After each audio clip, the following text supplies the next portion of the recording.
시청자 여러분 안녕하십니까? 9월 17일 금요일 JCM 모닝뉴스입니다. 최근 이슈가 되고 있는 울산공항에 대해 송철호 울산시장이 폐항이 아닌 울산공항의 미래를 위한 공론화라는 점을 거듭 강조하고 나섰습니다. 송 시장은 모든 가능성을 열어두고 시민들의 의견을 수렴하는 한편 연구 용역도 추진하겠다고 밝혔습니다. 김영환 기자가 보도합니다.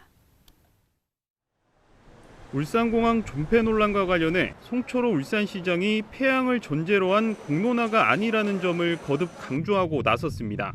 송 시장은 언론 브리핑을 열고 공항의 미래에 대한 공론화가 시작되기도 전에 폐항을 전제로 한 찬반 양론이 일고 있는 데 대해 우려의 입장을 밝혔습니다. 울산공항의 미래에 대한 많은 분들의 긍정과 우려가 있었습니다.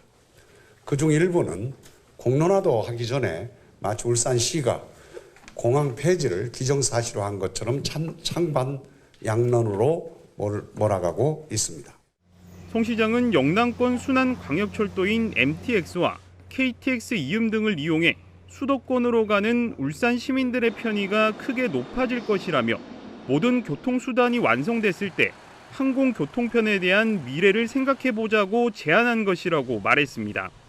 또 민선 7기 들어 갑작스러운 제안이 아니라 이미 예전부터 울산공항에 대한 논의가 있어 왔다며 2007년 울산시가 시의회에서 울산공항 이전과 폐지 등에 대해 검토하겠다는 답변을 한 바 있다고 밝혔습니다. 물밑에서 논의되어 왔던 울산공항의 미래에 대해 허심탄회한 논의의 입장을 만들어 보자는 것입니다. 울산의 미래를 설계하는 시장으로서 이것이 책임 있는 자세라 생각합니다. 송 시장은 항공 전문기관에 의뢰해 연구 용역을 추진하겠다고 밝혔습니다. 부산 수영비행장이 1996년 폐항한 이후 센텀시티로 변화한 사례를 예로 들며 이번 용역에 현 공항 유지와 확장 보강, 이전 지역 모색과 폐항 등 가능한 모든 방안을 담겠다고 말했습니다. 특히 이전 부지만 확보할 수 있다면 정부를 설득해 신공항 조성을 추진하겠다며 이전이 최선의 방안이라는 개인적인 견해도 밝혔습니다. 울산시는 시민과 전문가가 모두 참여하는 세미나와 토론회 등의 방식을 통해 울산공항 공론화를 추진하기로 했습니다. JCN 뉴스 김영환입니다. 더불어민주당 울산시당이 울산공항 논란에 대해 정쟁의 도구로 삼지 말 것을 촉구했습니다. 민주당은 울산공항의 미래를 선거를 의식한 정쟁의 도구로 삼아 지역 간 갈등을 부추기고 소모적인 정치 논쟁의 경랑 속으로 끌고 간다면 그 피해와 상처는 고스란히 시민들이 받는다고 우려했습니다. 민주당은 울산 시민과 함께 수기하는 과정을 거치면서 지역사회가 공감할 수 있는 대안을 찾는 데 노력하겠다고 덧붙였습니다. 울산시 자치경찰위원회와 울산경찰청이 추석 전후 치안안전망 강화에 나섭니다. 자치경찰위원회는 추석 명절 종합치안대책과 울산경찰청의 공익신고 시범 운영, 어린이 보호구역 주정차 금지 등을 심의 의결했습니다. 울산경찰청은 터미널과 기차역 등에서 귀성 귀경길 교통불편을 해소하고 원룸과 다세대 주택 등 범죄 취약 지역에 대한 주 야간 순찰을 강화할 방침입니다. 또 명절 연휴 기간에 가정폭력 신고가 많은 점을 감안해 아동학대 재발 우려 가정에 대한 모니터링도 실시하기로 했습니다. 울산시 교육청이 추석 연휴 학생과 교직원의 감염 확산을 예방하기 위해 특별 방역 대책을 추진합니다. 시교육청은 추석 연휴에 학생과 학부모, 교직원들이 가급적 안전한 집에서 추석을 보내고 가족과 친지들에게는 사회관계망 서비스를 활용해 비대면으로 인사드리기를 하는 등 이동이나 대면 접촉을 최소화하도록 했습니다. 또 연휴 기간 밀집, 밀폐 다중이용시설을 이용하지 않고 불특정인이 모이는 동창회나 동문회 등은 참여하지 않도록 했으며 의심 증상이 있으면 적극적으로 진단검사를 받도록 했습니다. 백신 접종을 마친 40대 직장인이 사망해 방역당국이 연관성 조사에 나섰습니다. 지역 대기업에 재직하던 A씨는 지난 13일 사내의원에서 화이자 2차 백신을 접종한 이후 이튿날부터 호흡곤란 등의 이상 증세를 보였고 의식불명 상태를 이어오다 어제 사망했습니다. 방역당국은 A씨가 평소 기저질환을 알아온 것으로 보고 사망과 백신의 연관성을 파악할 예정입니다. 한편 어제 울산에서는 새 집단 감염이 발생한 현대구 축구부 관련 확진자가 2명이 추가되는 등 모두 17명의 확진자가 발생했습니다. 혁신도시에 소규모 상업시설과 오피스텔을 짓기로 해 시민들의 반발을 사고 있는 신세계가 어제 새로운 개발 계획안을 발표했습니다. 이에 중구청은 상업시설 2개 층만 확대됐을 뿐 달라진 게 없고 규모도 석연치 않다고 반발하고 있습니다. 앞으로 신세계가 구체적인 계획을 명확하게 제시하지 않을 경우 중구청은 강도 높은 대응에 나서기로 했습니다. 박정필 기자가 취재했습니다. 신세계가 새로운 울산 혁신도시 개발 계획안을 발표했습니다. 지난 6월 발표한 계획안 가운데 오피스텔은 그대로 49층 규모로 조성하고 상업시설을 확대한다는 계획입니다. 애초 발표한 3층 규모의 상업시설을 2개층 늘려 5층 13,000평 이상 규모로 확대한다고 발표했습니다. 면적 규모만 놓고 보면 울산 지역 내 다른 백화점보다 큰 규모입니다.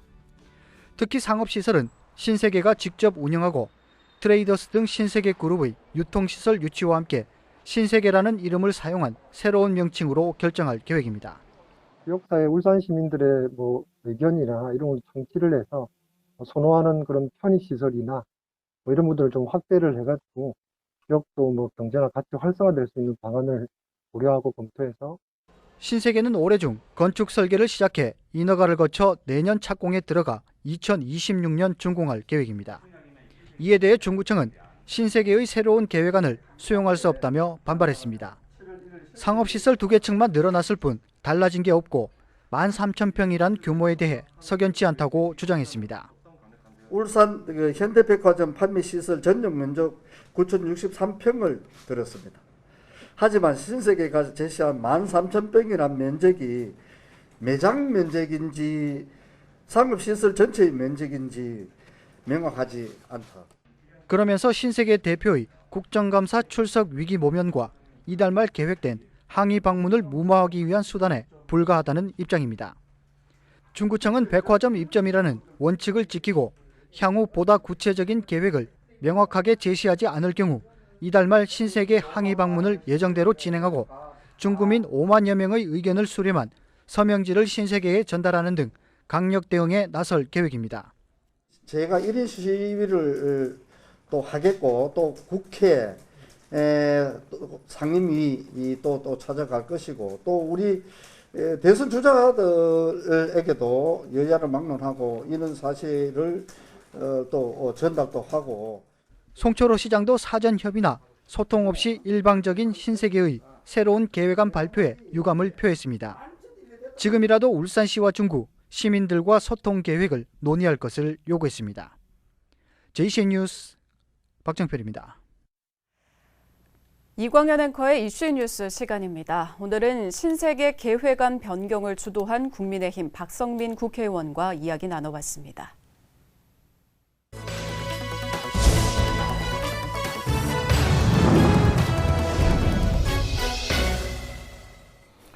네, 앞에 박정필 기자의 리포트에서 보신 것처럼 신세계에서 울산 주민들의 요청을 전부 수용하겠다고 발표하는 새로운 상황이 나왔습니다. 이 뉴스의 중심에 있는 국민의힘 박성민 의원으로부터 자초지종을 들어보겠습니다.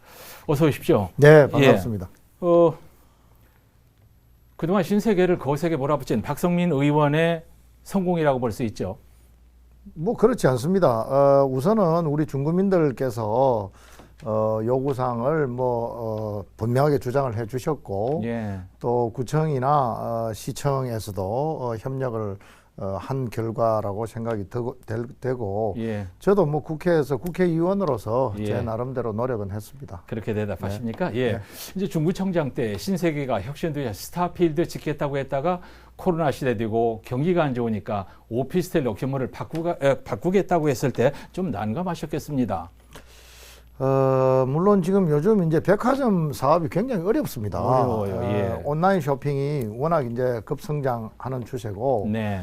울산의 2개 백화점도 예. 아마 굉장히 그렇습니다. 어려움을 겪고 있는 줄 알고 있는데, 네. 신세계는 이제 민간 기업이다 보니까 예. 손익을 따지지 않을 수가 없겠죠. 그럼요. 그러다 보니까 그쪽에서도 다양하게 이제 뭐 고민을 했었고 예. 하는 중이고, 그러나 우리 입장으로 봤을 때는 혁신도시 주민들이 예. 신세계 이제 그 뭐 대기업에서 이제 투자가 이제 계획이 있기 때문에 예. 아파트도 사고 상가도 그렇습니다. 짓고 뭐 투자를 했단 말입니다.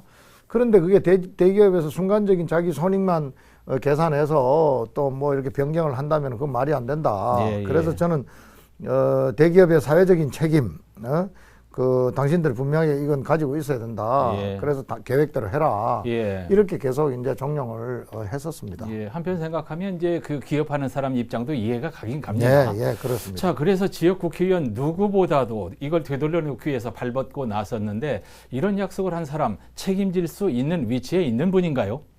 제가 며칠 전에 만났던 분은 신세계 백화점의 부사장, 또 투자 담당 책임자인 상무, 예. 이런 분들을 만났고, 아마 오늘 신세계 발표를 보니까 예. 신세계 백화점 이름으로 예, 나왔기 때문에 예. 그건 뭐 대기업에서 그 정도는 당연히 책임질 수 있고 또 져야 된다고 생각을 합니다. 예. 최고위급에서 대못을 꽝 박았기 때문에 네. 또 번복할 일은 없다, 이런 예. 말씀입니다. 박 의원께서 4가지 원칙을 신세계에 제시했습니다. 13,000평 부지, 주민이 희망하는 업종, 그리고 빠른 시일 내에 짓고 신세계가 직접 운영을 해야 된다. 이 4가지 요구사항 신세계가 전부 오케이 했다 이거죠.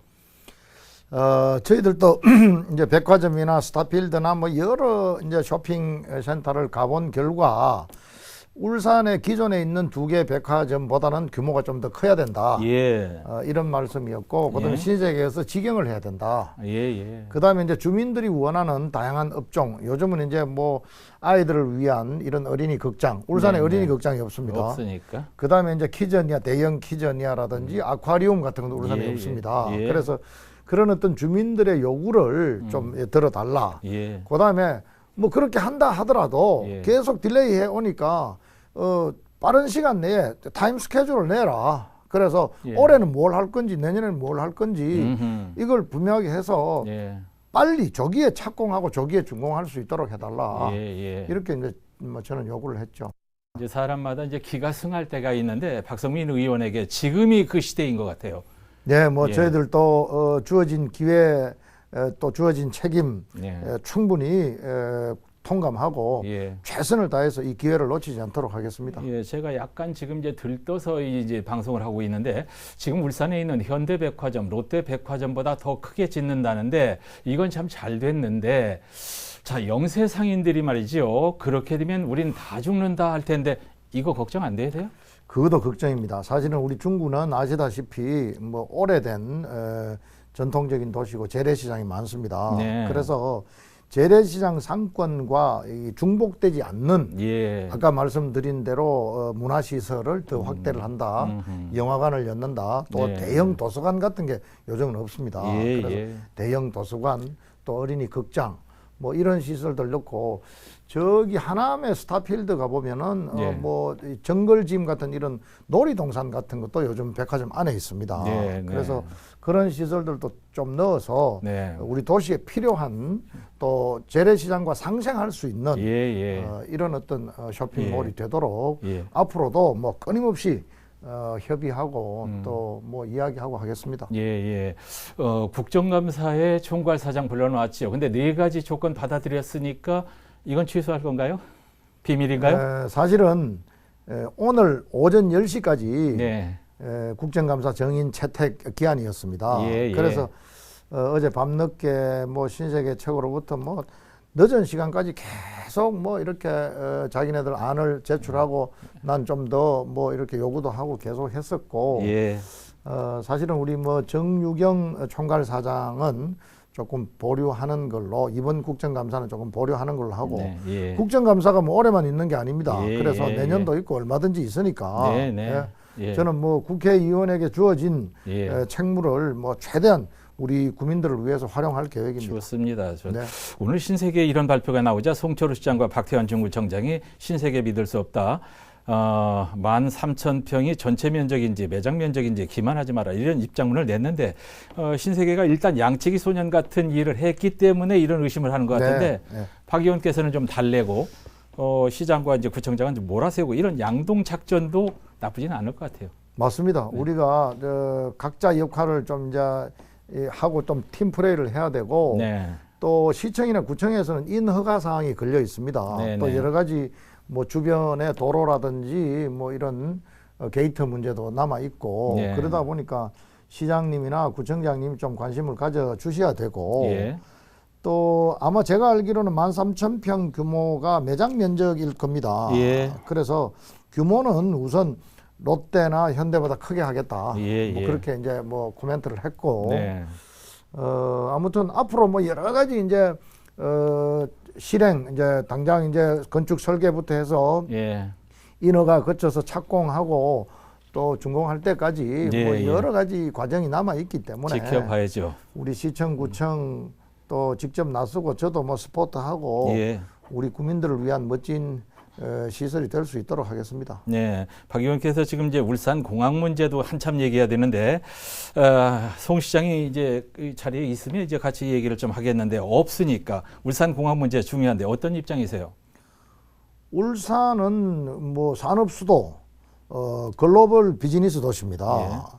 우리나라의 뭐 대표적인 도시고 당연히 비즈니스는 속도입니다. 네, 공항은 분명하게 있어야 되고 그렇죠. 지금 울산 공항이 적습니다. 활주로가 2km, 원래 한 4km 정도 돼야 되는데 예, 그래서 저는 기존의 공항을 활주로를 한 3km 정도 키울 수 있는지를 전문기관에 분명하게 용역을 하고 예, 그게 가능하다면은 또 조금 확장을 하는 것도 가능하겠지만은 그렇지 네. 않으면은 예. 저기 장소를 정해서 이전해서 반드시 산업수도 울산에 국제공항 규격에 맞는 예, 또 국제선이 왔다 갔다 할 수 있는 예. 공항이 갖추어져야 된다고 생각이 되고 맞습니다. 예. 지금 뭐 100억 정도 남짓 적자하는 거는 결국에는 울산 공항이 좀 위험하고 비행기 편수가 적고 또 그러다 보니까 사람들이 선호도가 낮고 네. 그러다 보니 그런데 활주로가 조금 길고 제대로 된 공항이 있으면은 예. KTX 수송객 보면 아시다시피 울산 공항은 뭐 당연히 흑자로 돌아설 수 있는 여건을 갖추고 있습니다. 네, 키워야 된다 이 말씀이에요. 네. 자, 신세계가 오늘 계획을 확정해서 발표한 혁신도시 부지 개발 계획과 관련해서 박성민 의원과 말씀 나눴습니다. 고맙습니다. 네, 감사합니다. 최근 3년간 전국에서 지방 공무원의 청탁금지법 위반이 209건이 발생한 가운데 울산은 한 건도 없는 것으로 나타났습니다. 국민의힘 서범수 국회의원의 자료에 따르면 경기도가 76건으로 가장 많았고 부산 46건, 전남 20건 순을 보였으며 울산과 강원은 한 건도 발생하지 않은 것으로 나타났습니다. 서범수 의원은 해를 거듭할수록 청탁금지법 위반 행위가 줄어들며 청탁금지법이 공직사회에 자리 잡아가는 것은 다행이지만 발생 건수가 높은 지자체는 더욱 주의를 기울이고 관련 교육을 철저히 할 필요가 있다고 밝혔습니다. 울산대학교는 어제 혁신형 청년 창업 지원과 울산 지역 창업 생태계 조성을 위해 국내 최고 중소기업 전문 종합지원기관인 신용보증기금과 협약을 체결했습니다. 이번 협약 체결로 양 기관은 상호협력 체계 구축을 위해 우수한 아이디어와 기술력을 보유한 창업기업을 발굴하고 육성하게 됩니다. 이를 위해 양 기관은 우수 창업기업 상호 추천과 금융, 비금융 지원, 창업 상담회, 데모데이 개최 등 창업 활성화를 위해 공동으로 노력하고 중소기업 기술 경쟁력 제고를 위한 기술 컨설팅 활성화, 창업 전문 인력의 상호 교류 등을 지원할 계획입니다. 울산시는 어제 BNK 경남은행과 NH농협은행, 기술보증기금 등과 울산 규제자유특구 참여기업 금융지원 업무 협약을 체결했습니다. 어제 협약에 따라 기술보증기금은 울산 규제자유특구 사업에 참여 중인 기업을 대상으로 보증료 0.3%포인트 감면 등의 우대 보증을 지원하고 경남은행과 농협은 신용 등급에 따라 최대 0.3%포인트의 대출 금리 우대를 지원하게 됩니다. 울산시는 자금 운용에 어려움을 겪는 특구 참여 기업들에게 도움이 될 것으로 기대한다고 밝혔습니다. 안전조치 없이 집진기 해체 작업을 하던 근로자가 사망한 사고와 관련해 하청업체 대표에게 징역형의 집행유예가 선고됐습니다. 울산지법 김용희 부장판사는 업무상 과실치사 등으로 혐의로 기소된 하청업체 대표 A씨에게 징역 8개월에 집행유예 2년을 선고하고 함께 기소된 안전 책임자와 원청 하청업체에 각각 벌금 700만 원을 선고했습니다. 이들은 지난해 5월 안전조치 없이 집진기를 해체하다가 집진기가 그대로 넘어지면서 50대 근로자 1명이 숨지고 또 다른 1명을 다치게 한 혐의를 받고 있습니다. JCM 모닝뉴스를 마칩니다. 함께해 주신 여러분 고맙습니다.